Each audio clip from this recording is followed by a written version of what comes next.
Welcome to Fleet News Group podcast. I'm Caroline Fall, and my guest today is Riz Akhtar, Melbourne-based founder of Carloop and an EV subject expert.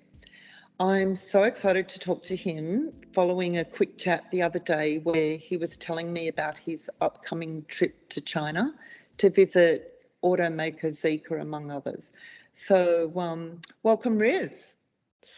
Good to be on, Caroline. Thanks for the invite. As I said, I'm so keen to hear about the Chinese car makers. It just seems incredible to me what they're doing, and I'd love you to talk about what's planned for your week-long trip starting in a few days, I think, and what you're most excited about seeing on the ground there. Quite excited to get to know this new brand that's coming into the Australian market early next year, getting a chance to see some of their factories and production systems, as well as getting to learn a little bit more about the cars that they're planning on bringing and what quality can Australian drivers and fleets expect when they land in 2025.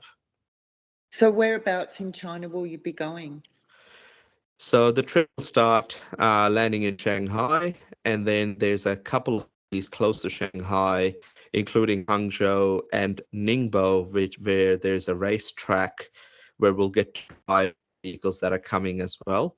I was there this year with another car brand that has launched, Zeekr, and we also visited the Ningbo racetrack, which is quite an experience in itself because it's nestled in between the mountains, and getting a chance to test new vehicles that are coming into the market is quite exciting. You also mentioned the other day something about Geely, that's the Chinese parent of Volvo, and a key to keeping the Volvo EV offshoot Polestar dream alive. Can you tell us more about the future of Polestar? I think the Polestar is an individual brand, although it's owned by Geely Group.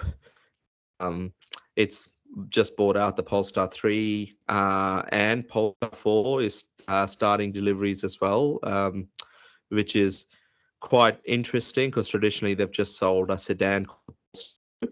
Moving forward, they're planning at least one more model next year. So that brand is going to be growing, particularly playing in the premium and luxury car market space.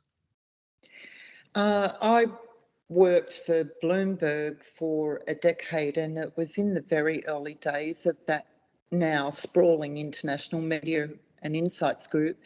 And Bloomberg really came about as a technology made certain things possible. And as a startup, then we did things differently to legacy news organisations, and we flourished.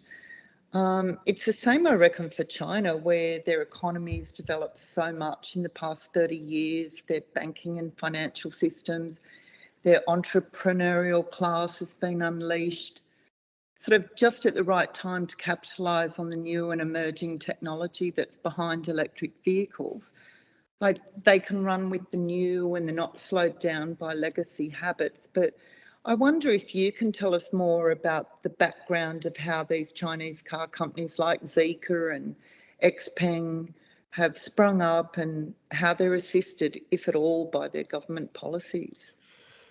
I guess that's a very interesting question because the market over there has been developing for many years now, sort of a little bit in the background, where the Western companies didn't really pay much attention because what they saw that was coming out was, I guess the European car makers were dominating that space for decades. But very quickly, they learned quite a few different things and quite a few ways of bringing out new products. And all these new products weren't part of the bigger car company groups like Xpeng, Zeekr, and a few other companies that sprawled up. They're moving at a very, very fast pace without having any of the shackles of the bigger organizations holding back.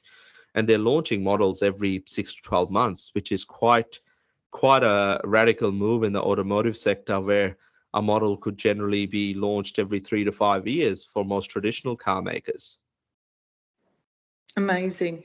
Talking about traditional legacy actually being a hindrance, I've just got home myself from a trip to Milan, Italy, where the headlines on both TV and in the newspapers were all about, concern and troubles in the car industry there.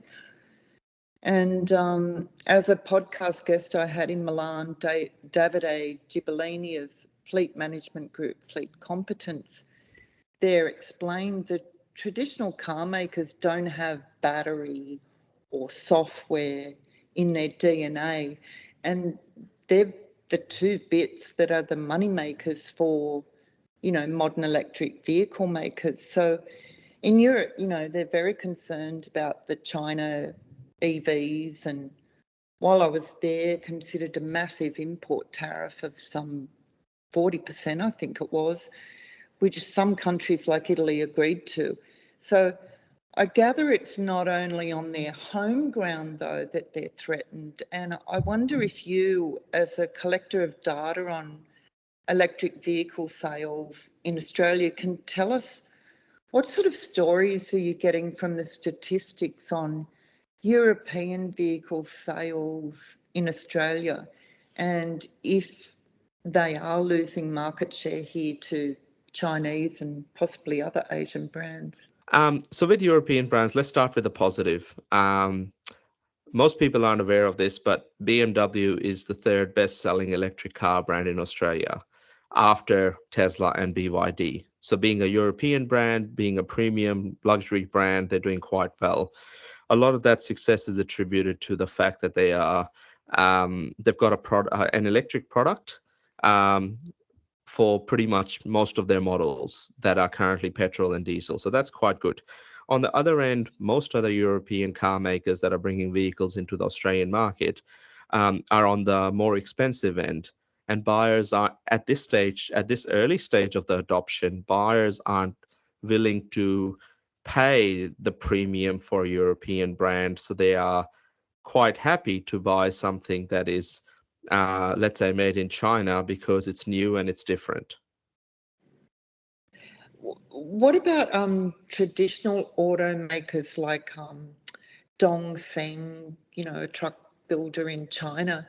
Do you know anything about them? Like, are they also getting into EVs, or are they just sticking with traditional ICE? Definitely getting into electric vehicles, or they call it the new energy vehicles.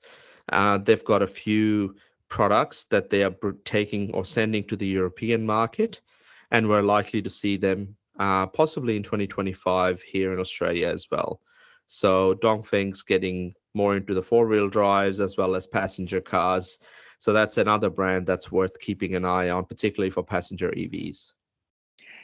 Talking about entrepreneurial spirit, you have that too, because I know you started Carloop several years ago to fill a gap, particularly a gap in EV sales data collection. So yeah, just more about that gap and the motivation and what's happening to Carloop today and going forward. Like, can you talk more broadly about the data that you collect? Yeah, so, I was fortunate enough to get into an electric car many years ago, and I realized that there wasn't enough information available for policymakers, companies, and others to make decisions because the data that was available was very high level and didn't go into details like how many EVs there are by each postcode. Because with EVs, you have to install charging infrastructure, you have to understand it's a new market. So what type of buyers are buying them, how can you best market to them or target them as companies that are selling, let's say, energy products or charging products or governments that were early adopters of this type of information.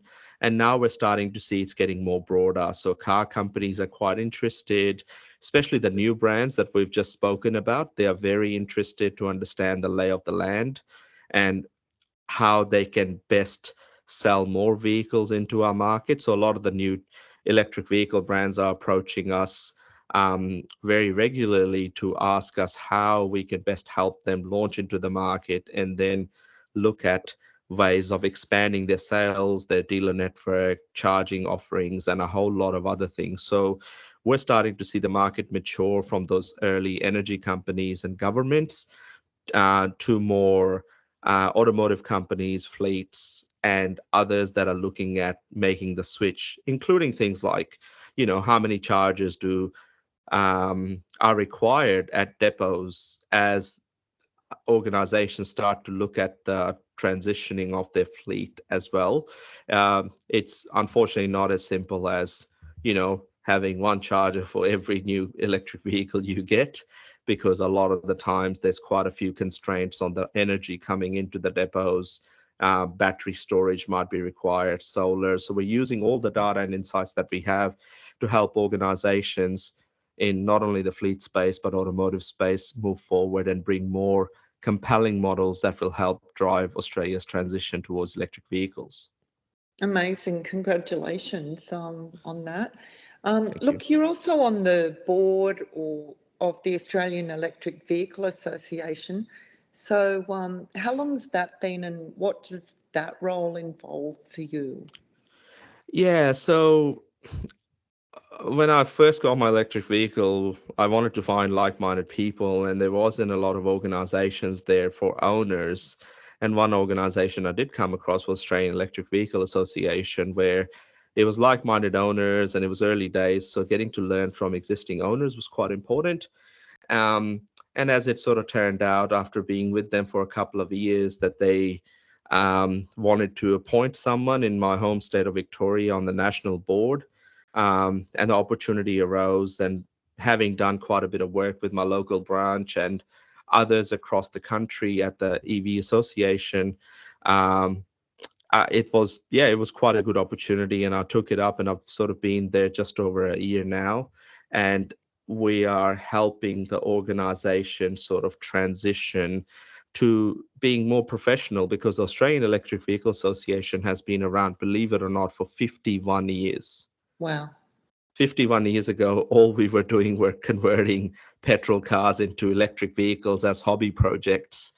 And while that's still going on, obviously we've got the current era of electric vehicles. So there's a lot of owners that are joining the organizations. We encourage businesses and others looking at being part of the EV transition to come to our meetings to see. We get to do some cool stuff, like go and visit bus depots and other things where there's some cool things to see. So we always encourage industry to get involved, and it's basically a not-for-profit organization, but it's always encouraging to have many members of the industry and some of the viewers of Fleet News Group already that I know attend our events. So it's a good way to bring everyone on the journey. Fantastic. Yeah, so obviously you're very passionate about electric vehicles and the role they play in helping reduce emissions as well. So are you happy with the adoption rate at the moment, and how do you feel about the future for low emissions vehicles? Are enough people getting on board? Caroline, I think as they say, entrepreneurs generally are like that: short-term pessimistic, long-term optimistic. And I think long-term we'll definitely get there. We have many different industries to sort of look at that have already done it. So in more recent years, we've seen solar panels and solar adoption. Pretty much majority of the people know what solar panels are and what they can potentially do. And I believe that electric vehicles will get pretty much like that. First key barriers being getting vehicles to be priced roughly the same as their petrol and diesel cars. And it's happened surprisingly quickly actually. So that's one positive thing. And as these new brands come into our market, that's going to get even better. Overall, am I happy with the transition? I think it can always go a bit faster. But there's been a lot of waiting. We're waiting for the government to decide what's going to happen with the vehicle emission standards that will come in early 2025 to give businesses and fleets and others a bit better direction. And at the same time, that's what the manufacturers are also waiting for before they can bring the right vehicles at the right price points for Australian drivers and industry. So I think 2025 is going to be a huge year. In 2024 so far, the sales have exceeded those that what we achieved in the same time in last year. So I think we're heading in the right direction.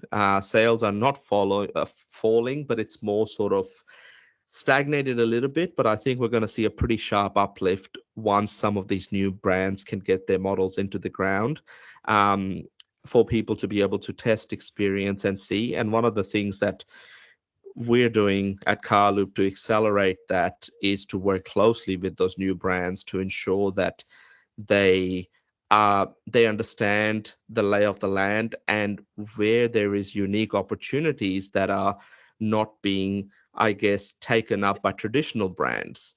And that's where I think it's really exciting to work with those brands to, like you said, they're a little bit startups themselves, so they're quite happy to try things that traditional companies won't try. And I think that's where the unique opportunities are, because EV buyers in 2024 are not your mainstream buyers. They're early adopters and they have different motivations, including those in businesses and fleets, than those that are more in the mainstream that are quite happy to purchase another petrol or diesel vehicle. So we have to work closely with them. And a big part of all of that, Caroline, is education. So how can these new brands educate the benefits of their products? How can they help everyday owners feel more confident to give these new brands a go? There's obviously the whole thing around, are Chinese manufacturers able to produce cars to the same quality as Japanese, Koreans, Europeans, and others? That stigma we need to overcome as well. And a lot of that, I think we can get there with education. So excited for 2025 with EV adoption.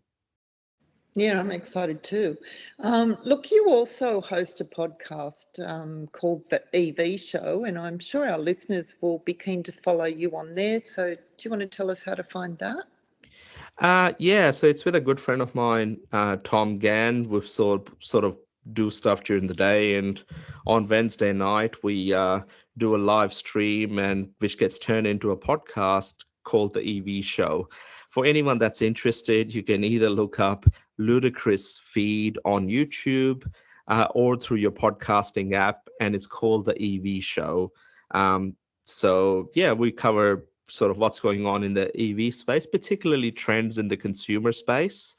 And we are voice of the people, where we hear what everyday EV owners are talking about, and they share those questions, thoughts, concerns with us, and we try and answer them while covering news in a more in quite a fun and unique way, so that, once again, it's about education through content and entertainment, and trying to bring everyone on the journey. So anyone that's interested, check it out on YouTube, search for Ludicrous Feed or the EV Show. This Fleet News Group podcast is ostensibly about fleet, and I'm curious if you think Australian fleets, are ready to adopt Chinese autos. I mean, you mentioned, yeah, there's some sort of stigma there that needs to get overcome, but also if you have an outlook on how big a share of the market they may gain in the next 2, 5 or 10 years. Yeah, I mean, that's, fleets make such a big part of our vehicle purchases every year. So having vehicles that fleets feel comfortable with, the parts supply, the servicing, all of those other things that the traditional automakers have built over decades, that's something that these Chinese companies need to do very, very quickly. So, like that trip we touched on earlier on in the podcast around going to China and working with these new brands, that's one of the questions I often ask them, which is, how are you going to support fleets that make such a big part of our vehicle market? And my question is always fairly targeted, which is, what about parts supply? What about supporting with charging infrastructure for the fleet's customers? What about servicing? How are you going to ensure that all of these things are properly resourced, so that when fleets do purchase your vehicles, that they're not waiting for months on parts or servicing manuals.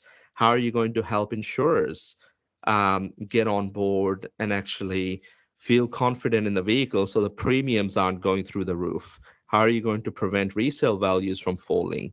So all of those questions I'm trying to ask early on so they can consider them when they launch into our market and ensure that they have an answer to them to once again support fleets as they're going through this transition. It's still early days, Caroline, but it's everyone has to play their role, and my goal is to highlight to them that these are important things to fleet customers and listeners of this podcast. And then when they do land, to work with them to ensure that they fulfill those requirements and that fleets can feel confident in purchasing, because these assets are going to be there for years to come. It's not just you buy it today and then you sort of forget about it. You're going to have to live with it. So they need to be well supported. So that's sort of the education work that I'm doing with manufacturers to ensure that they get there as well. I was in China myself late October, not for work, more for fabric shopping and a rest on the long haul flight home from Italy.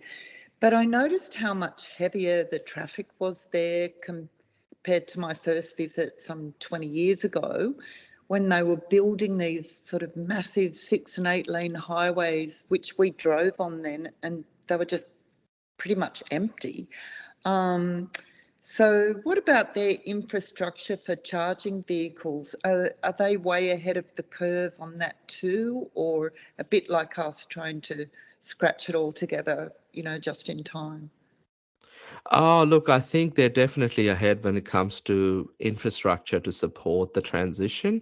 There's definitely, as you say, a lot more vehicles. Cars were not a thing 2, 3 decades ago that everyday person could afford to buy.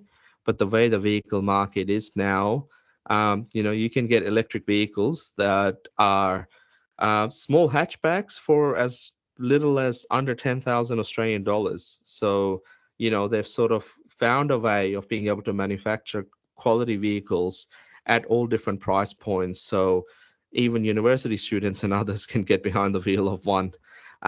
So definitely the infrastructure that they've had to build to keep up with this massive growth in car ownership has been quite significant and quite interesting to see. So yeah, I think that's also one of the reasons that they're a lot of these vehicles that they're building is for the local market, but now are there for export markets like ours as well. Just so interesting too, because obviously, Chinese people don't live in quarter-acre blocks like we do here. They're apartment dwellers, so they must have that whole building and public infrastructure network worked out. Yeah, look, pretty much. I think that they need to have that to ensure that it is all working and it is in working order for apartment living. They also do something very interesting called battery swapping. So where they have, it's like a gas bottles where you can, swap it at your local servo. There's battery swapping stations for some vehicles, which can easily change an empty battery to a full one in under 4 or 5 minutes. So that's also another way that they are looking at this transition. But yeah, charging infrastructure is important, like you said, with high density living. So the governments there have worked pretty closely with charging equipment suppliers to ensure that there's fast, reliable charging to support this massive growth in electric vehicles there. Wow, so much has changed in China. I mean, it's such a fascinating place. Do you find it fascinating? Do you enjoy your visits there? And I just wondered, just to finish off, what are you hoping to learn this trip? Yeah, so look, I've first time I sort of went was in June, and it covering the Chinese market for a few years already in Australia. I was sort of like a bit of a kid in a candy store because there was so much to see and so much new stuff. It felt like we're sort of stuck in the 80s with the models and the brands and the things that we've got on our roads. compared to all of this new stuff I'd never seen before. And it all looked very modern. The infrastructure was very good. I would like to see a little bit more of the charging infrastructure side of things, which I never got to experience the last time that I was there. But with the way things are going, Caroline, I think I'll be frequently visiting China quite often, particularly around some of the big car shows that are coming up, such as the Shanghai Auto Show next year in April, which is likely to bring, nearly 1 million people over the 7-8 days that it's on. So, and there's hundreds of new models that are showcased. So that level of market movement and just the uniqueness of all of those vehicles, and many of them now are heading to international markets like ours in Australia. I think it's going to be a very exciting couple of years, and China will play a big role as we transition, the same as what we've seen in solar industry. Solar industry now, predominantly, a lot of the panels are high quality panels that come out of China. And I believe the same is going to happen for the vehicle market. So I think it's our job to help fleets, consider these vehicles and get to trial them and test them. And if it fits the purpose of what the existing vehicles were doing in your own operations, then it's worth it. Otherwise, there's plenty more to consider. So the market's changing and it's moving, and it is a very exciting time to be part of this industry. It sure is. Riz, thank you for taking time to talk with us today. It's been wonderful to have you on our podcast. Anytime, Caroline. Thanks for the invite, and all the very best.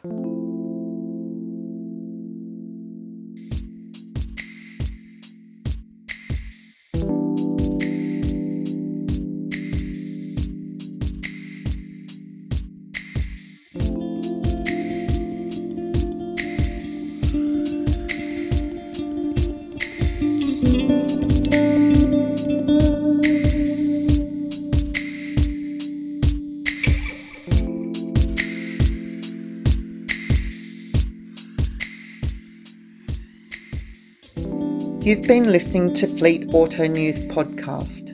It was edited and produced by Isabella Fiorentino. The original theme music for this podcast was created by Isabella Fiorentino. You can follow us on Spotify.